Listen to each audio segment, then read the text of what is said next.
Hello बच्चों, let's see this question. This question says modulus of rigidity of ideal liquid is. पहला infinity, zero, सी है unity और D है finite small non zero constant. तो यहाँ आपके पास की कॉन्सेप्ट की बात करें तो ये आपका की कॉन्सेप्ट यानी कि जनरल प्रॉपर्टीज ऑफ फ्लूइड, उस पर बेस्ड क्वेश्चन है. जनरल प्रॉपर्टीज ऑफ फ्लूइड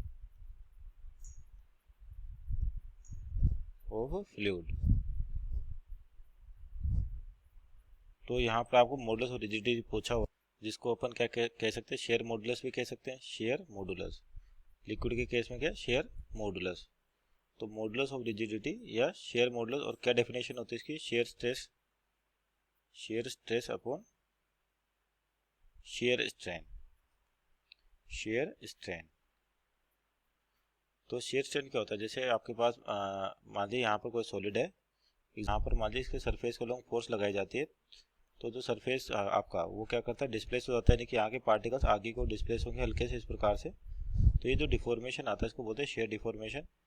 और इन केस ऑफ लिक्विड, आपके पास जो लिक्विड है लेयर्स की टर्म में फ्लो करता है इस तरीके से.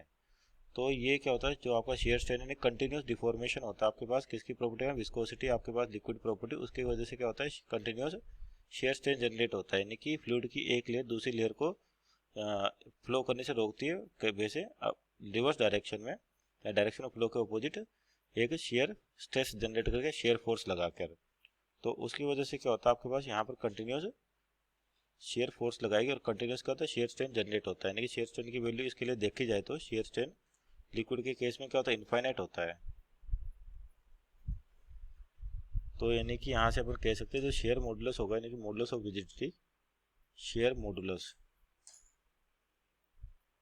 ये क्या हो जाएगा, shear stress upon shear strain. यानी कि shear stress upon shear strain, और शेयर स्ट्रेन कितना, इनफाइनाइट. इसका मतलब ये वैल्यू क्या हो जाएगी, जीरो हो जाएगी. तो यहाँ पर ऑप्शन नंबर बी आपका राइट आंसर होगा. Hope you understood well. Best of luck.